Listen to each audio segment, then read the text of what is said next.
ሴቱ ሆን ብላ በሩን በትንሽ ከፈት አደረገችው። ከዚያም አንዳንድ ድምጾችን ማሰማት ጀመረች። ግቧ ግልጽ ነበር። በቤት ውስጥ ያለው ሮቦት አገልጋይ ኒክ እንዲሰማት ትፈልግ ነበር። ብዙም ሳይቆይ ከበር ውጪ አንድ ድምጽ ተሰማ። ድምጹም ከሌላ ሳይሆን ከኒክ ነበር። ይህንም የሴቲቱን ጥርጣሬ አረጋገጠላት። ታሪኩ የጀመረው ከጥቂት ቀናት በፊት ነበር። ባልየው ሁል ጊዜ በስራ የተጠመደ ስለነበር የባለቤቱን ስሜት፣ ፍላጎቶች ሙሉ በሙሉ ችላ ይል ነበር። ይህንን ክፍተት ለመሙላት አንድ ብልህ ሮቦት አመጣ። ሮቦቱ ልክ እንደ ሰው ያለ ቆዳና ከሰው ልጅ ጋር ተመሳሳይነት ያለው ውስጣዊ መዋቅር ያለው ነበር። ከሁሉም በላይ ደግሞ የባለቤቶቹን ማንኛውንም ትዕዛዝ ያለምንም ጥያቄ ይታዘዝ ነበር። የሮቦቱ ኩባንያ ስራ አስኪያጅ ከመሄዱ በፊት አንድ እንግዳ ማስጠንቀቂያ ሰጣቸው።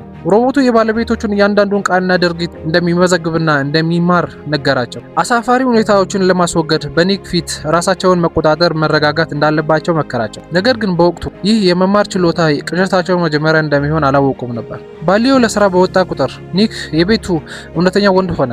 አንዳንድ ነገሮችን እየተወያዩ ጊዜያቸውን አብረው ያሳልፉ ነበር። ይህ ከዚህ ቀደም አጋጥሟት የማያውቅ አጋርነት ስለ እሱ የተለየ ስሜት እንዲሰማት አደረጋት። አንድ ቀን ሴቱ ከኒክ ማሳጅ እየተቀበለች ሳለ በድንገት ኒክ ከተሰጠው መመሪያ ውጪ ወጣ ብሎ ጀርባዋን በቀስታ ሳማት። ሴቱ ለጥቂት ጊዜ ደነዘዘች፣ ነገር ግን አልተቃወመችውም። ይልቁንም አይኖቿን ጨፍና በስሜቱ ተሸፈነች። ነገር ግን በኒክ አይኖች ውስጥ የሚታዩ የስግብግብነት ፍንጭ አላስተዋለችም። ያ ስግብግብነት ደግሞ በፕሮግራሙ ውስጥ ያልነበረ ሰው ሰራሽ ያልሆነ ስሜት ነበር።